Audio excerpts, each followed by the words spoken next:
Salut, je m'appelle Alan et j'ai épousé ma nounou. J'ai été élevé par un père veuf et super protecteur. Ma mère est morte quand j'étais très jeune et ça a profondément touché mon père. Il avait perdu sa femme et avait l'impression qu'il pouvait aussi me perdre à n'importe quel moment. Il ne me laissait pas sortir après l'école et se méfiait de tous les amis que je pouvais me faire. Il craignait qu'ils aient une mauvaise influence sur moi. J'ai donc grandi dans cette bulle où tout était immaculé et sécurisé, mais incroyablement ennuyeux et monotone. J'allais à l'école, rentrais à la maison, faisais mes devoirs, jouais seul et allais me coucher. Le pire dans tout ça, c'était que mon père n'était même pas là la plupart du temps.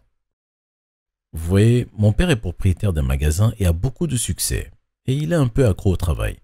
Il tient beaucoup à moi, je ne vais pas le nier, mais en même temps, il était rarement présent dans ma vie. Il me disait qu'il devait subvenir à mes besoins, mais nous avions bien assez d'argent pour vivre confortablement, sans qu'il ait à travailler si dur. Il se perdait dans son travail la plupart du temps, et je respecte sa conscience professionnelle, mais j'avais tout de même besoin qu'il soit présent pour moi. Donc pour compenser le fait qu'il n'était jamais là pour me protéger, il a engagé des nounous. Je n'avais ni oncle, ni tante, ni grands-parents, alors il n'y avait plus que mon père et moi après la mort de ma mère. Je me souviens à peine d'elle. Elle est tombée malade quand j'avais 5 ans et était partie avant mes 6 ans. Il y a toujours beaucoup de photos d'elle à la maison, alors je peux au moins voir à quoi elle ressemblait. Ma mère était très belle, et tout le monde dit que j'ai ses yeux, ce qui est gentil. Tous les jours en rentrant de l'école, j'étais accueilli par une nounou. Papa n'était pas là, et je buvais du lait et mangeais des cookies, et puis je faisais mes devoirs. Parfois, les nounous me tenaient compagnie et jouaient avec moi. Parfois, elles me surveillaient depuis un coin de la pièce et lisaient un magazine ou quelque chose d'autre tout en gardant un œil sur moi. Ça dépendait de la nounou. Il y en avait que j'appréciais plus que d'autres. Elle changeait tout le temps étant donné que mon père n'accordait pas sa confiance à quelqu'un pour longtemps. Comme vous avez pu le deviner, papa était un peu paranoïaque en ce qui me concernait. Il était certain que quelque chose allait m'arriver à n'importe quel moment. Il ne m'a pas laissé traverser la rue seul avant la puberté et ne me laissait jamais aller dehors pour jouer seul. Il était hors de question pour moi d'aller à des soirées pyjama ou à des fêtes, même si d'autres adultes étaient présents. Alors, vous pouvez imaginer que j'avais beaucoup de mal à me faire des amis. Je me sentais toujours tellement isolé. Je suppliais mon père de me laisser inviter des camarades de classe, mais il était rarement d'accord. Je pouvais le faire seulement s'il était présent, et il travaillait tellement que ça arrivait très rarement. Il rentrait à la maison et dînait avec moi, mais à cette heure-là, je ne pouvais pas vraiment inviter un ami. Il était déjà trop tard. Au début de mon adolescence, mon père avait de plus grandes responsabilités au travail, car il a ouvert plusieurs magasins dans le pays. Ça voulait dire qu'il devait souvent voyager dans d'autres États et me laisser seul pendant plusieurs jours. C'est à partir de là que les nounous ont commencé à beaucoup passer plus de temps chez nous et à dormir à la maison. La plupart d'entre elles étaient plus âgées, à peu près l'âge de mon père, et elles étaient strictes et distantes. Il semblait choisir ce genre de nounou pour qu'elle ne soit pas trop laxiste et ne me laisse pas faire en toute impunité ce qu'il m'avait interdit de faire. Quand j'ai eu 15 ans, j'ai eu une conversation à cœur ouvert avec mon père. Je lui ai dit que je pensais être assez grand pour prendre soin de moi-même quand il était absent et que c'était bizarre que j'ai toujours des nounous. Je lui ai demandé de me laisser sortir avec des amis de temps en temps. Il a refusé, ce qui m'a vraiment frustré, mais il a reconnu que je n'avais plus besoin de nounou professionnel. Il était d'accord pour engager quelqu'un d'un peu moins strict tant que j'accepterais de suivre ses règles. Ce n'était pas vraiment ce que j'avais espéré, mais c'était un début. J'ai donc accepté. C'est à ce moment-là que j'ai rencontré Lisa, l'amour de ma vie. Lisa avait 21 ans quand mon père l'a engagée. Elle était étudiante à l'université et c'était la fille d'un de ses employés. Elle était incroyablement belle et avait le plus beau sourire que j'ai jamais vu. J'avais eu 16 ans la semaine précédente et je n'arrivais pas à croire que j'étais toujours oublié d'avoir une nounou, mais la voir, elle, améliorait la situation. Nous nous entendions très bien et pour la première fois de ma vie, je ne me sentais pas si seul. En fait, j'avais hâte de rentrer de l'école. Avant, je devais rester tout seul, sans amis et avec une vieille dame street qui ne me parlait à peine mais gardait un œil vigilant sur moi. Maintenant, je pouvais parler et rire avec la plus jolie fille que j'ai jamais vue. Je pense que c'était un véritable coup de foudre. Je pouvais à peine m'empêcher de sourire quand elle était avec moi. Je me souviens de notre premier baiser comme si c'était hier. Nous étions assis sur le canapé, riant à une blague, et elle s'est penchée vers moi. Je n'ai pas pu m'en empêcher, je l'ai embrassée. Je m'attendais à ce qu'elle s'énerve et me dispute, mais au lieu de ça, Lisa m'a rendu mon baiser. C'était fantastique. Je l'ai serrée dans mes bras et nous avons commencé à nous peloter. Mon père n'allait rentrer que bien plus tard, alors nous savions que nous ne risquions pas d'être surpris. Lisa était la femme la plus formidable que j'ai jamais rencontrée. Elle étudiait pour devenir infirmière et elle était incroyablement intelligente et généreuse. Je savais que c'était mal qu'elle ait une relation avec moi alors que j'étais jeune et qu'elle était censée s'occuper de moi, mais elle ne le faisait pas pour nous jouer un mauvais tour à moi ou à mon père. Nous sommes vraiment tombés amoureux l'un de l'autre. Cependant, la vérité était que ce n'avait pas d'importance si c'était de l'amour ou non. J'étais encore jeune et mon père ne voulait même pas que je sorte avec des filles de mon âge. S'il avait découvert que nous avions une relation, il aurait perdu son sang-froid. Nous savions que mon père était tout à fait capable d'appeler la police et de causer beaucoup de problèmes à Lisa. Cette nuit-là, en allant me coucher, je ne pouvais penser à rien d'autre que la douceur de ses lèvres, à quel point elle était parfaite. Mais le matin suivant, j'ai dû regarder la réalité en face. Peu importe à quel point je l'aimais, je savais que nous faisions quelque chose de mal. Alors au début, nous avons essayé de ne plus nous embrasser. Nous avons une longue conversation et je dois admettre que j'ai pleuré parce que je l'aimais beaucoup. Mais c'était logique.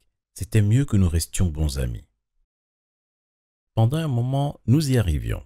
Elle était ma nounou, elle m'aidait à faire mes devoirs, nous parlions pendant des heures et des heures, ou bien nous nous détendions en regardant un film. C'était parfait. J'avais une amie et je pouvais passer du temps avec elle sans que mon père ne s'inquiète. Il lui faisait confiance alors qu'il ne me laissait pas sortir avec des gens de mon âge. Mais après un certain temps, c'était devenu impossible d'ignorer nos sentiments l'un pour l'autre. Et nous avons commencé à sortir ensemble dans le dos de mon père. Nous nous blottissions l'un contre l'autre quand mon père n'était pas en ville, nous avions des dîners romantiques et allions même au cinéma. Papa nous aurait tués s'il avait appris que nous avions quitté la maison sans surveillance, mais il ignorait totalement ce qu'il se passait. Lisa et moi étions ensemble depuis plus d'1 an quand nous avons décidé que c'était vraiment sérieux. Nous n'allions pas nous séparer quand elle ne sera plus ma nounou, nous voulions être ensemble pour toujours. Alors à 17 ans, je l'ai demandé en mariage et elle a dit oui. Nous savions que nous ne pouvions pas nous marier et annoncer à tout le monde que nous étions ensemble avant mes 18 ans, mais nous étions prêts à attendre. Elle en valait absolument la peine. Le temps passait lentement, trop lentement. J'avais hâte que mon anniversaire arrive pour pouvoir aller enfin à l'université et dire au monde entier que j'aimais Lisa. Je serais aussi enfin libre de vivre ma vie loin des instincts surprotecteurs de mon père. J'étais plus que prêt pour quitter la maison, vivre sur le campus, aller à des fêtes et vivre comme un jeune homme normal au lieu de toujours être enfermé à l'intérieur. Le premier problème s'est présenté quand j'ai été accepté à l'université. Papa voulait que j'aille dans une université plus proche afin que je puisse rester à la maison pendant mes études. J'ai refusé, lui expliquant que je voulais aller à l'université de mon choix. Il m'a dit qu'il ne paierait pas mes études si c'était le cas. J'ai pété un câble. J'ai enfin tenu tête à mon père et lui ai dit qu'il ne pouvait pas continuer à me protéger comme ça toute ma vie. Les mois qui ont suivi étaient compliqués. Nous nous disputions la plupart des fois où nous étions ensemble. Lisa était mon point de repère, un réel soutien dans cette situation infernale. Finalement, le moment est arrivé. J'ai fêté mes 18 ans et fini le lycée. Lisa et moi avons décidé qu'il était temps de parler de notre relation à mon père. Vous ne pouvez même pas vous imaginer à quel point mon père s'est énervé. Il a traité Lisa de tous les noms et m'a interdit de la revoir. Je lui ai dit que j'étais un adulte maintenant et qu'il ne pouvait plus me dire avec qui je devais sortir. Mon père a ensuite eu recours au dernier moyen de pression qu'il avait pour me manipuler.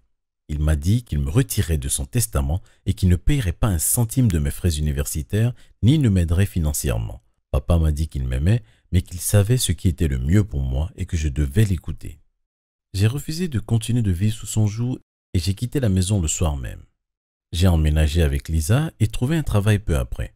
Papa a refusé de m'aider et m'a dit que je pouvais revenir à la maison dès que j'étais prêt à m'excuser et à quitter ma petite amie.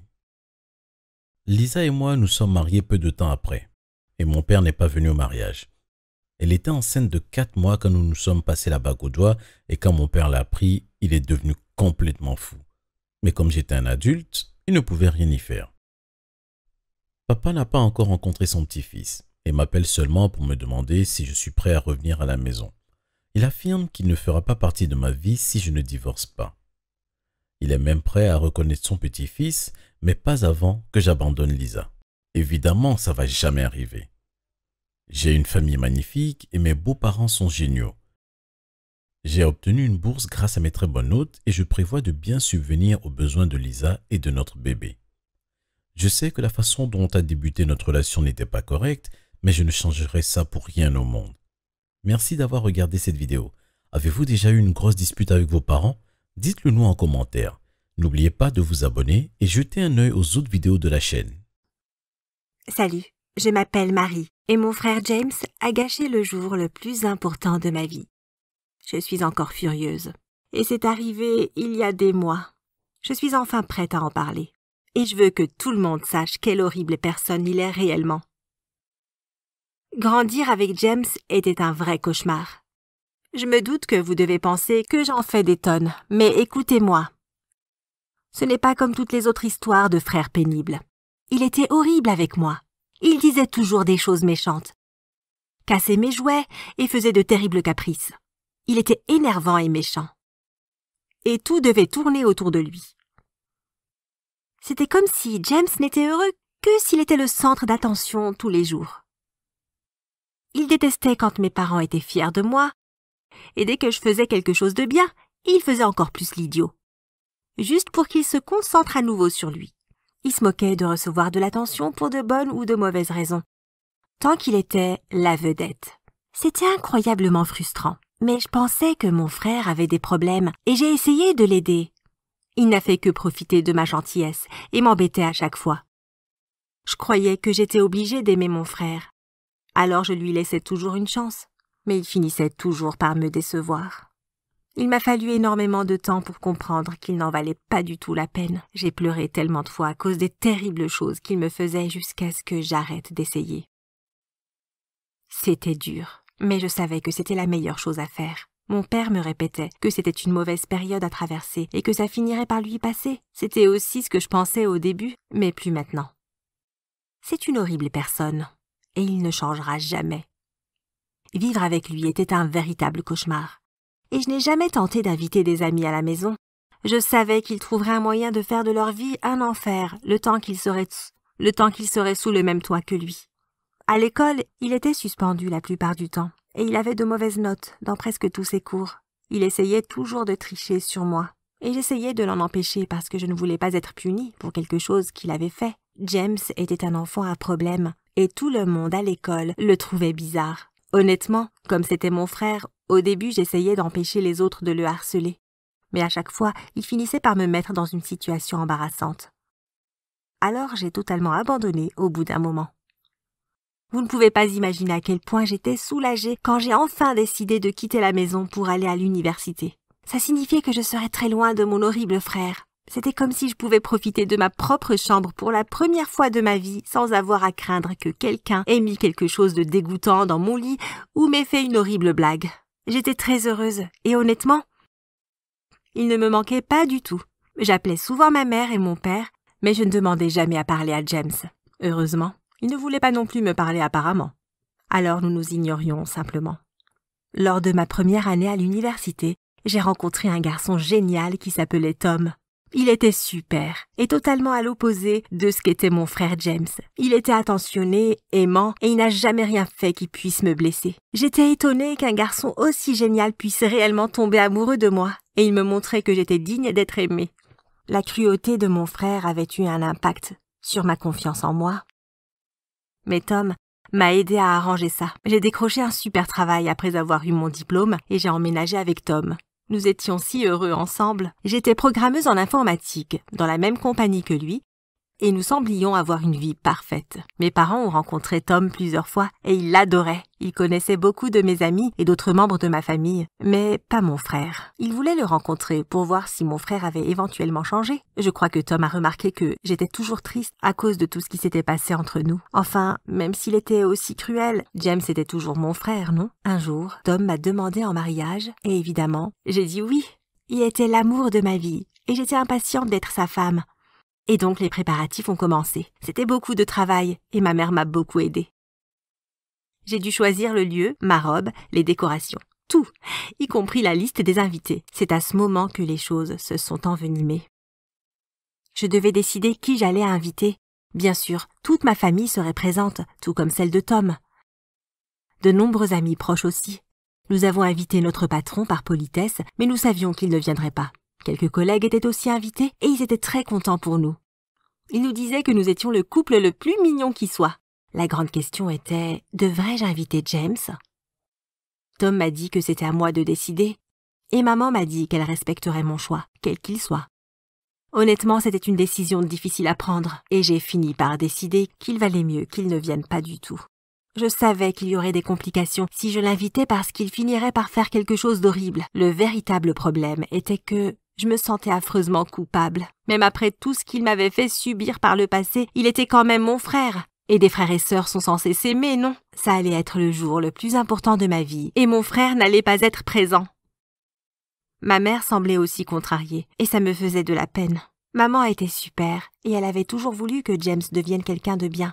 Je me demandais si je faisais plus de mal que de bien à ma famille en refusant d'inviter James.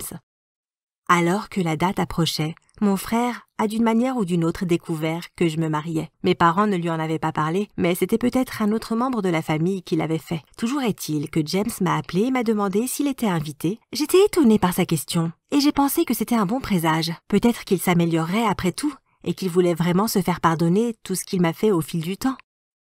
Peut-être que son comportement cruel avait disparu. Je lui ai demandé s'il voulait venir et il a répondu qu'il adorait. Il semblait si sincère. Je lui ai dit que j'y réfléchirais et je le rappellerais. Il n'était pas invité et ce serait probablement plus simple de le tenir éloigné de la fête. Mais je me suis mise à vraiment me sentir coupable. Ça aurait été trop cruel de ne pas l'inviter. Alors je l'ai rappelé et l'ai officiellement invité à mon mariage. James semblait heureux et ça m'a inquiétée.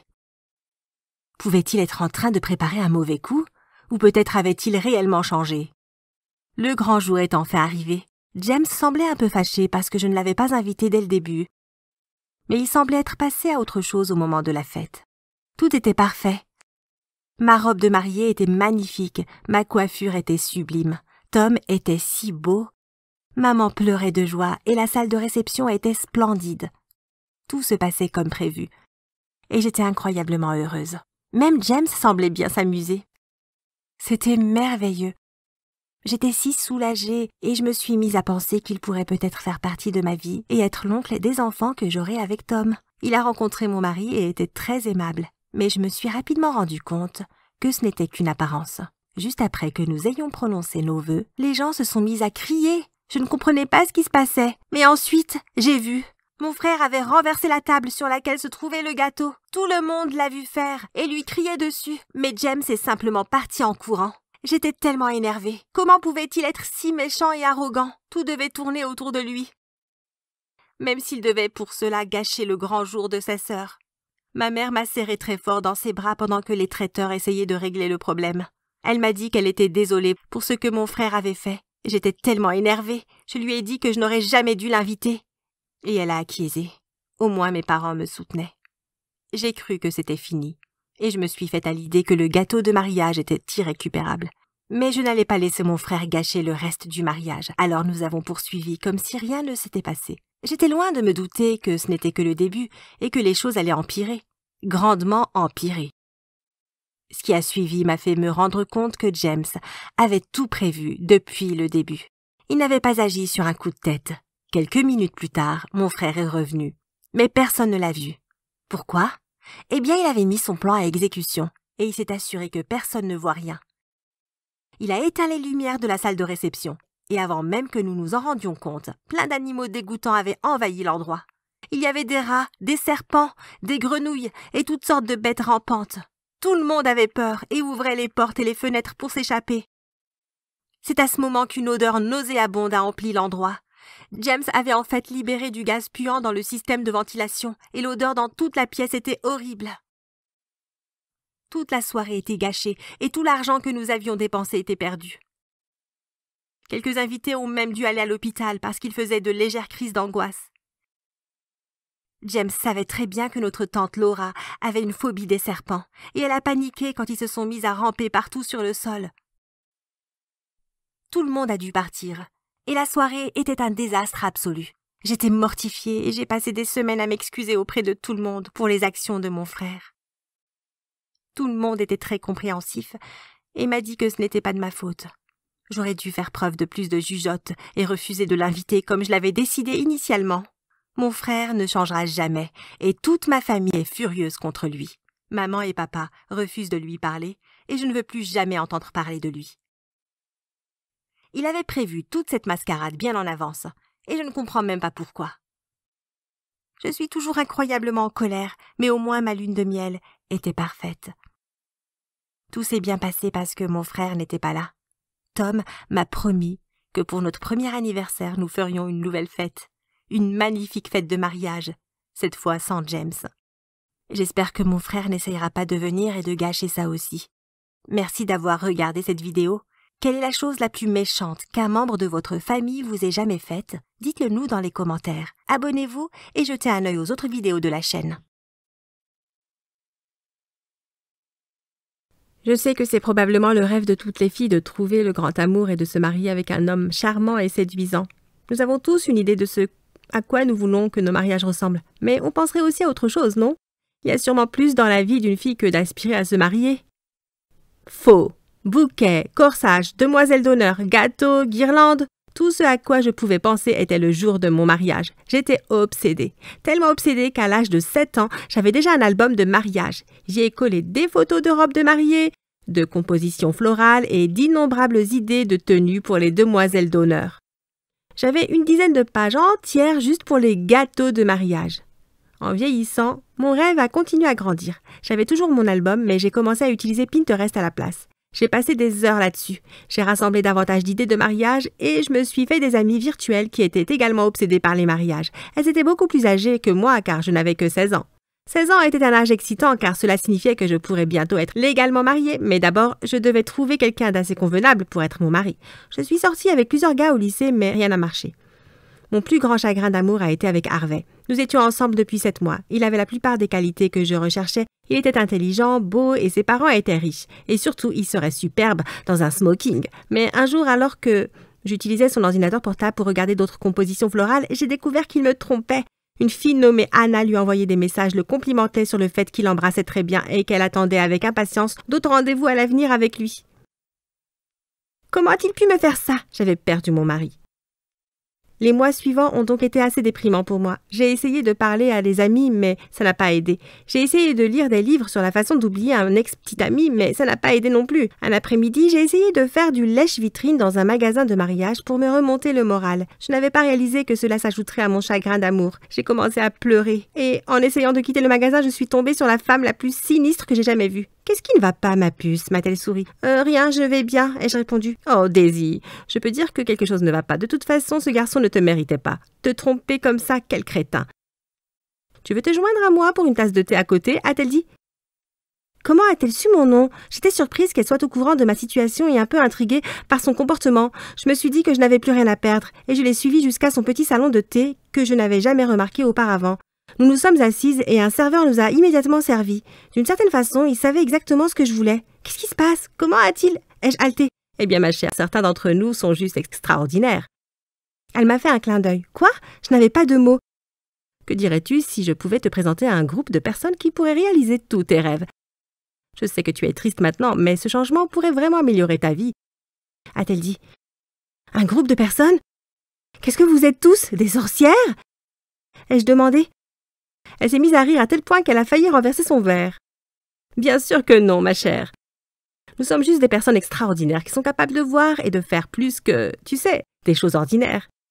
Tu pourrais avoir un avenir très brillant avec nous.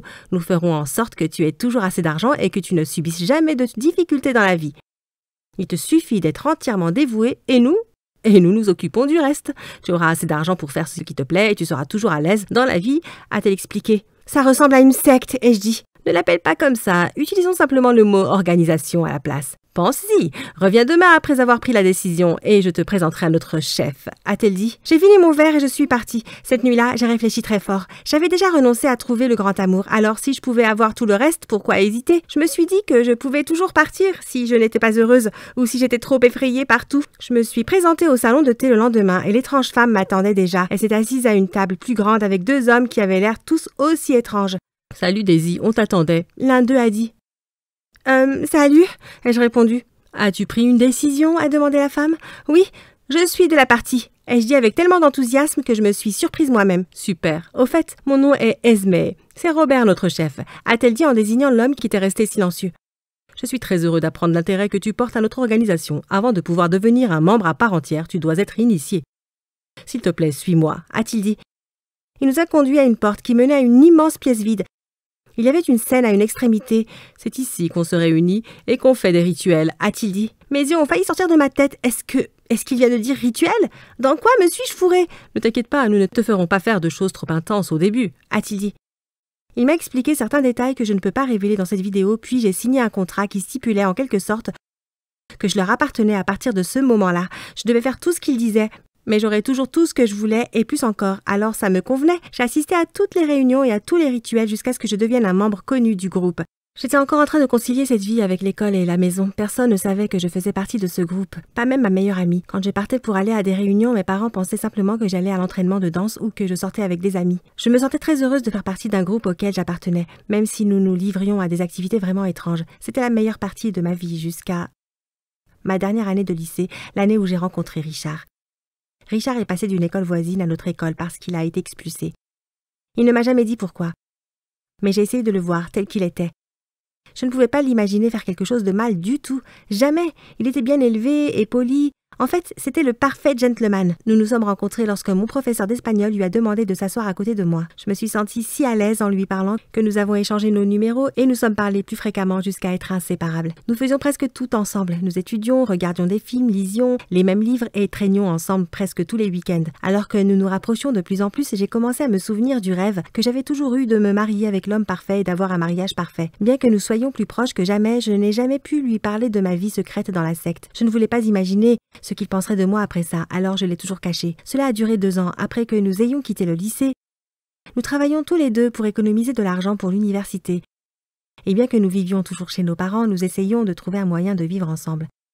Un après-midi, alors que nous nous promenions, main dans la main, dans le parc, Richard a dit « Hé, nous avons travaillé très dur, pourquoi on ne prendrait pas des mini-vacances? Où pourrions-nous aller? Nous n'avons pas beaucoup d'argent, ai-je dit. Ne t'inquiète pas, j'ai un plan, fais juste un sac, a-t-il répondu en souriant. Le week-end suivant, il m'a bandé les yeux et je suis montée dans sa voiture. Après quelques heures de conduite, il a finalement dit « On y est !» Lorsque j'ai enlevé le bandeau, je me suis retrouvée devant l'hôtel le plus luxueux que j'ai jamais vu de ma vie. « Tu plaisantes, n'est-ce pas? On ne peut pas se permettre ça !» ai-je dit. « Viens avec moi !» Il a souri. Il m'a emmenée dans notre chambre éclairée à la bougie et remplie de parfums des roses. « C'est tellement beau ici, c'est comme si nous étions en lune de miel !» J'ai crié de joie. « Notre lune de miel sera encore meilleure !» Il a souri. Soudain, il s'est mis à genoux et m'a demandé de l'épouser. « Oui, je veux t'épouser !» ai-je dit en sautant dans ses bras. Nous avons passé le week-end le plus incroyable qui soit. Quand nous sommes rentrés dans notre village, j'ai décidé qu'il était temps de commencer à planifier mon mariage. J'allais enfin réaliser mon plus grand rêve. J'ai sorti tous mes albums et j'ai commencé à revoir mes vieilles idées. J'avais prévu une 20aine de combinaisons de couleurs et 10 lieux potentiels. J'ai commencé à imaginer ma vie après le mariage aussi. Notre lune de miel serait parfaite, nous aurions une belle maison et une parfaite petite famille. Alors que j'étais remplie de pensées sur ma future vie avec Richard, mon téléphone a sonné. C'était Esme.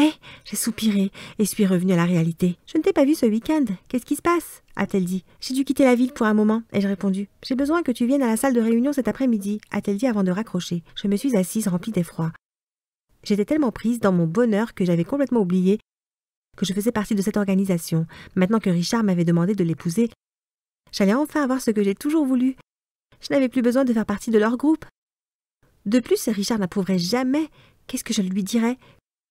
Que dirais-je à nos enfants? Je devais trouver un moyen de sortir, mais je ne savais pas comment. Je suis allée à la réunion, quelques minutes en avance, et Esme attendait déjà. Je lui ai expliqué que mon petit ami m'avait demandé en mariage et que je ne pourrais peut-être pas continuer ma vie avec eux.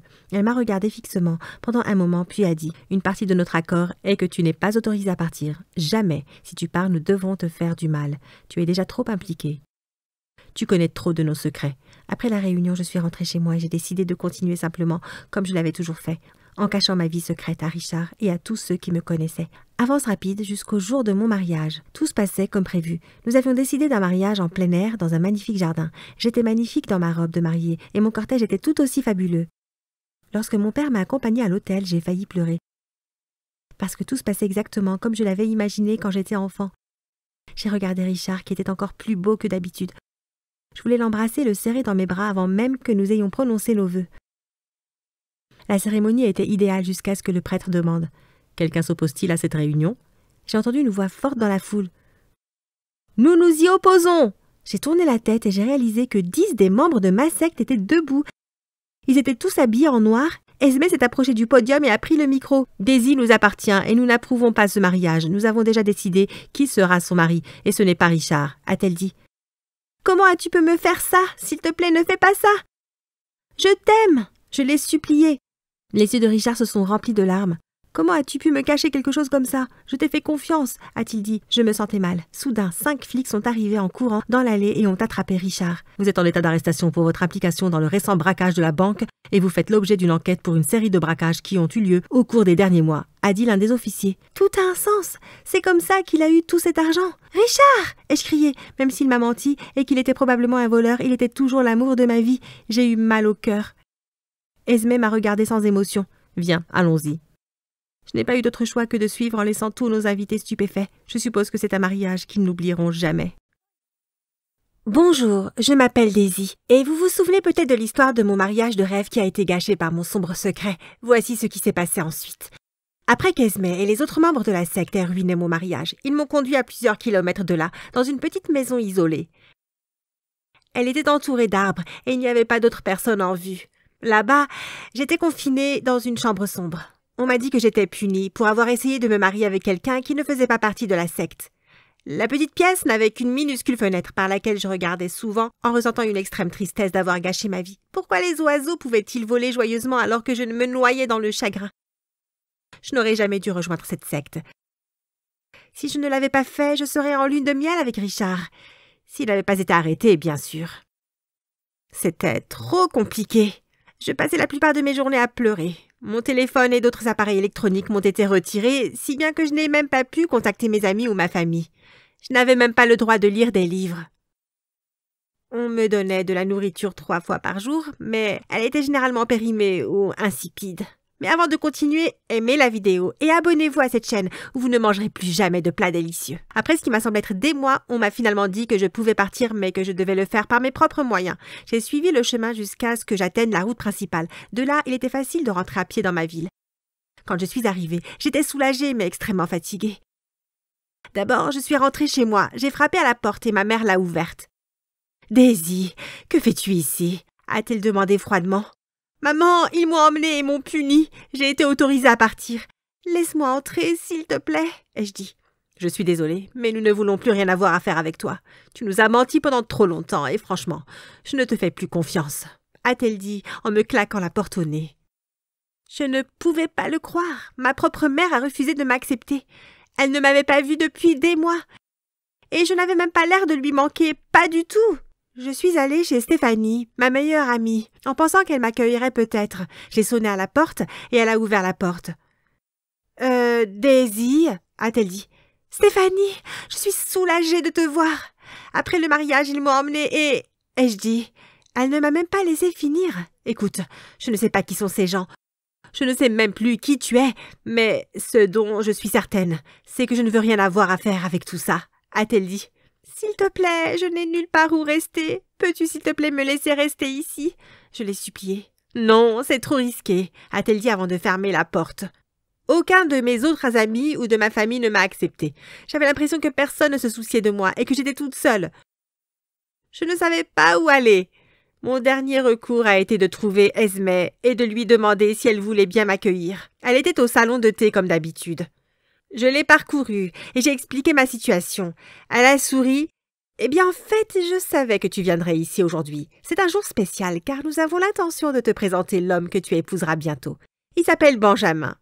Tu peux rester chez lui ce soir, » a-t-elle dit. « Je peux rester où? Avec qui ?» ai-je répondu en étant complètement choquée et incrédule. « N'y pense pas trop. Tu l'as accepté lorsque tu as décidé de rejoindre notre petite famille. Tu n'as pas lu les petits caractères? Allez, on y va, » a-t-elle dit en se levant. Je n'avais pas d'autre choix que de la suivre jusqu'à sa voiture. Elle a conduit pendant quelques minutes jusqu'à ce que nous arrivions à la maison de mon futur mari. C'était une très grande maison et j'imaginais qu'il était probablement très riche. Nous avons marché jusqu'à la porte et elle s'est ouverte instantanément. « Bienvenue. Nous vous attendions. Je suis Pamela. » a dit une femme d'âge moyen au visage aigre en roulant les yeux. J'ai supposé qu'elle était une bonne ou une servante, mais on m'a rapidement révélé que je devais être la 3e épouse de Benjamin. Personne ne m'avait expliqué dans le passé que la polygamie était une pratique tout à fait acceptable dans cette secte. Quand on m'a enfin présenté Benjamin, j'ai eu envie de creuser un trou et de m'enterrer. C'était l'homme le plus laid que j'avais jamais vu de ma vie et il devait avoir plus de 60 ans. J'ai hâte qu'on se marie. C'est quoi ton nom déjà? Je ne peux pas attendre de me réveiller avec ton beau visage chaque matin. A-t-il dit en prenant ma main et en la caressant. Ouais, mais en attendant tu vas dormir ici, a dit la seconde épouse. Elle s'appelait Mathilda et elle était tout aussi horrible que Pamela. Elle m'a dirigée vers ma chambre, qui n'était pas trop mal. Chaque femme a sa propre chambre. Benjamin décide où il dort chaque nuit. Cela dépend de son humeur, mais comme tu seras la nouvelle, je pense que tu auras beaucoup d'attention au début. Tu dois toujours m'écouter et faire ce que je dis. Tu es ma subordonnée. Demain, je veux que tu sois réveillée à 5 heures et que tu prépares le petit déjeuner pour tout le monde. Si tu fais des erreurs, j'ai la permission de te punir. Et crois-moi, je le ferai. A-t-elle craqué en me laissant seule dans ma nouvelle chambre? Qui croyait-elle être? Il semblait que la vie ne faisait qu'empirer. J'étais malheureuse dans cette maison, mais j'ai essayé d'occuper mon esprit avec des pensées positives. J'ai trouvé le nom de la prison où ils avaient emmené Richard, et j'ai commencé à lui envoyer des lettres. La première disait « Cher amour de ma vie, je suis désolée que la vie ne se déroule pas comme on l'avait prévu. Je t'ai caché quelque chose de grave, et toi aussi. Bien que nous ayons gardé des secrets l'un à l'autre, j'espère qu'un jour nous pourrons nous parler et mettre nos différences derrière nous. Je promets de ne plus jamais être malhonnête avec toi, sur quoi que ce soit, et j'espère que tu feras de même pour moi. La vérité, c'est que je n'ai jamais aimé quelqu'un comme je t'ai aimé, et je ferai n'importe quoi pour que nous soyons à nouveau ensemble. S'il te plaît, réponds-moi. Tu me manques et je t'aime. » J'envoyais une lettre presque chaque semaine, mais les mois passaient et je n'avais jamais de réponse. J'étais sur le point de perdre tout espoir lorsqu'une semaine avant mon mariage avec Benjamin, j'ai reçu une lettre de Richard me demandant de venir lui rendre visite à la prison, car il avait quelque chose d'important à me dire. J'ai réussi à me faufiler hors de la maison sans que Benjamin ou ses 2 femmes ne le remarquent. Quand j'ai vu Richard, c'est comme si j'étais tombée amoureuse une nouvelle fois, malgré son état négligé dans son uniforme de prisonnier. « Daisy, je suis si heureux de te voir », a-t-il dit. « Vraiment? Pourquoi as-tu mis si longtemps à me répondre alors ?» Ai-je demandé. Je suis désolée pour ça. Toutes mes lettres ont été confisquées pour mauvais comportement. Et ils ne me les ont rendues que récemment. J'ai lu toutes tes lettres, Daisy. Chacune d'entre elles, a-t-il répondu. J'ai expliqué ma situation difficile, que très bientôt je devrais épouser un homme horrible et devenir sa 3e femme, que j'avais besoin de m'échapper, mais que je ne savais absolument pas quoi faire. Ne t'inquiète pas, mon amour. Je trouverai un moyen, a-t-il dit avant de me faire un clin d'œil. Puis notre temps était écoulé et j'ai dû partir. Au fur et à mesure que le temps passait, je me sentais de plus en plus nerveuse. Mon nouveau mariage allait avoir lieu très bientôt. Tout avait été prévu. J'avais été ajustée pour ma nouvelle robe, que je détestais absolument. Les 2 horribles épouses, Pamela et Mathilda, allaient être les demoiselles d'honneur. Je n'avais aucun ami à inviter et ma famille m'avait complètement abandonnée. J'avais l'impression de préparer mes funérailles, pas mon mariage. Ce mariage serait certainement la mort de tous mes rêves et de mon bonheur. Lorsque le jour est enfin arrivé, on m'a escortée jusqu'à la salle de réunion de la secte où le mariage allait avoir lieu. J'étais habillée pour la cérémonie alors que je commençais à pleurer parce que je pensais que tout espoir était perdu. J'ai entendu un grand fracas, puis j'ai vu un homme sur une moto traverser la fenêtre. Il y avait du verre brisé partout et tout le monde avait l'air terrifié. « Mon Daisy !» a dit l'homme en soulevant son casque. C'était Richard. Je ne pouvais pas le croire. Je suis montée à l'arrière de la moto et il a filé. J'avais été sauvée. La joie que j'ai ressentie était inimaginable. Je ne savais même pas qu'il pouvait conduire une moto. Il a conduit pendant des heures, ne s'arrêtant qu'1 ou 2 fois pour remplir le réservoir. Lorsque nous avons atteint un autre état, nous nous sommes arrêtés une dernière fois et sommes allés dans un motel. Nous avons fait semblant d'être un couple ordinaire en road trip. Même si tout le monde me regardait comme si j'étais folle parce que je portais toujours ma robe de mariée. On nous a rapidement donné des clés et nous sommes allés dans notre chambre pour pouvoir enfin parler. « Richard, comment as-tu réussi à faire ça? Et au moment parfait en plus. Comment es-tu sorti de prison ?» ai-je demandé. « J'ai eu de l'aide de mes amis, les mêmes avec qui j'ai commis ces vols et qui n'ont jamais été retrouvés ou arrêtés. Ils me devaient bien ça pour ne pas les avoir balancés. Je suis désolée de ne t'avoir jamais parlé de ma double vie. La vérité est que je voulais juste avoir assez d'argent pour prendre soin de nous. Si tu n'es pas à l'aise avec le fait que je mène ce type de vie, j'arrêterai. Je vais avoir un travail ordinaire, comme tout le monde, a-t-il dit. Je te pardonne parce que je t'ai aussi caché beaucoup de choses. La vérité est que j'ai rejoint la secte à un moment de ma vie où je me sentais sans espoir. Et puis je t'ai rencontré. Je ne veux plus jamais rien avoir à faire avec aucun d'entre eux. Ils veulent juste détruire ma vie. Nous devons nous enfuir loin d'ici. Aucun de nous ne peut risquer de se faire prendre, ai-je dit. J'ai déjà un plan. Il a souri. Le jour suivant, nous avons travaillé pour changer nos apparences. Richard s'est teint les cheveux et j'ai rasé les miens pour avoir l'air d'un mec. Nous avons également changé nos noms et obtenu de fausses cartes d'identité et de faux passeports. Je n'arrivais pas à croire que tout était si facile. Quelques jours plus tard, lorsque tout était organisé, nous nous sommes habillés et avons commencé la première étape de notre mission. Nous devions quitter le pays. Nous sommes remontés sur la moto et avons continué jusqu'à ce que nous traversions la frontière. Là, nous leur avons montré nos fausses cartes d'identité et ils ont tout cru. Nous nous sommes ensuite rendus dans un village reculé de l'Amazonie. Richard m'a expliqué que la vie serait très différente là-bas, car nous n'aurions pas la plupart du luxe auquel nous sommes habitués. D'abord, il n'y aurait ni électricité, ni eau courante, mais nous irions bien parce que nous étions ensemble. Lorsque nous sommes arrivés, les villageois ont été très accueillants. Les enfants étaient les plus adorables. Ils nous ont tous accueillis avec des accolades. On nous a donné une simple hutte et on nous a fait signe de nous mettre à l'aise. Nous ne pouvions pas leur parler car nous ne comprenions pas leur langue. Comment ont-ils su que nous venions de toute façon? Comment as-tu réussi à faire tout ça? C'est au milieu de nulle part, ai-je dit à Richard. J'ai mes méthodes, chérie. Il a souri.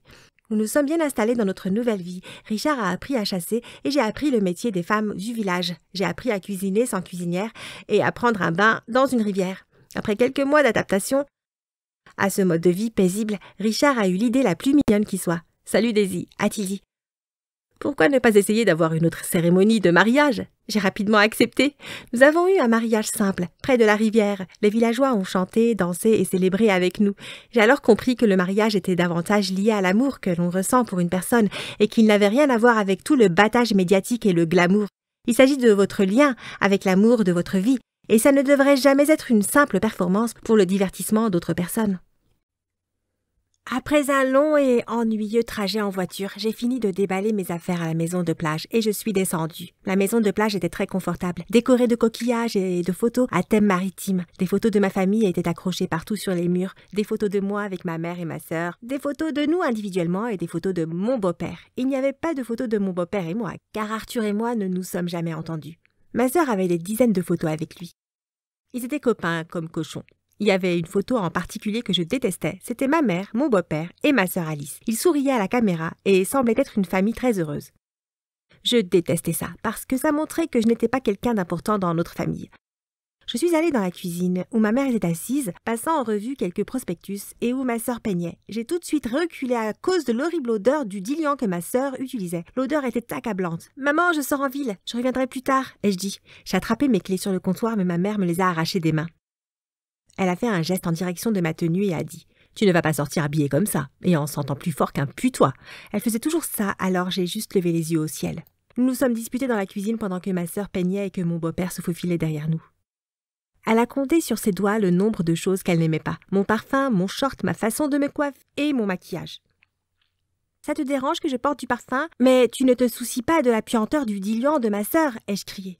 J'en avais fini avec la dispute, alors je lui ai repris les clés et j'ai couru vers la porte. Sous le porche, je me suis demandé si je devais partir ou pas. Je ne voulais pas mettre ma mère en colère, mais je ne voulais pas non plus lui donner la satisfaction de m'empêcher de m'amuser. Je suis restée assise sur les marches du porche pendant environ 5 minutes avant, quand la porte s'est ouverte. Arthur et Alice sont sortis. Arthur est allé directement à la voiture, mais Alice s'est tournée vers moi et m'a demandé si je voulais aller en ville avec eux. Je voulais y aller, mais alors j'ai pris mon sac et je me suis dirigée vers la voiture. « Attends, où est maman ?» m'a demandé Alice. Je venais d'entendre le grincement de la porte de derrière se fermer, alors je lui ai dit que maman avait dû aller se promener sur la plage. Alice a dit qu'elle avait besoin de recracher son chewing-gum, alors elle a couru à l'intérieur très vite et est sortie en courant encore plus vite. Le trajet jusqu'à la ville était écœurant avec Alice et notre beau-père agissant comme des meilleurs amis. Alice était retournée dans son siège à l'avant et avait posé ses jambes sur les genoux d'Arthur pendant qu'ils chantaient leur chanson préférée. Je me suis assise à l'arrière avec des écouteurs dans les oreilles en essayant de les ignorer en regardant par la fenêtre. Quand nous sommes arrivés en ville, nous avons réalisé qu'il y avait beaucoup de gens et de voitures parce qu'il y avait un festival. La place de la ville était pleine de manèges et de stands avec des jeux et de la nourriture. Nous avons passé environ 2 heures à visiter visiter tous les stands et à essayer de gagner les meilleurs prix. Heureusement, Arthur est resté en dehors de mon chemin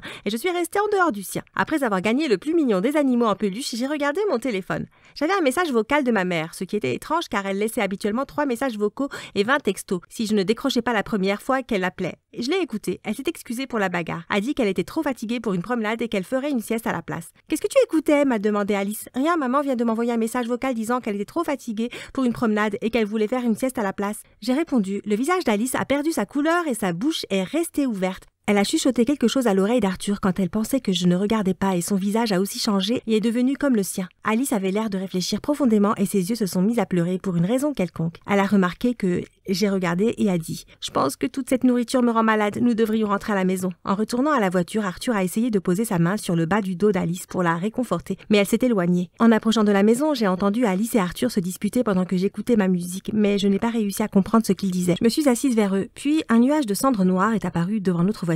Arthur a accéléré et nous sommes rentrés dans notre rue. Mes yeux se sont agrandis quand j'ai vu le feu. Notre maison de plage ainsi que tous ces souvenirs heureux ont été emportés dans les flammes. Les pompiers ont essayé d'éteindre le feu, mais ils n'ont pas réussi.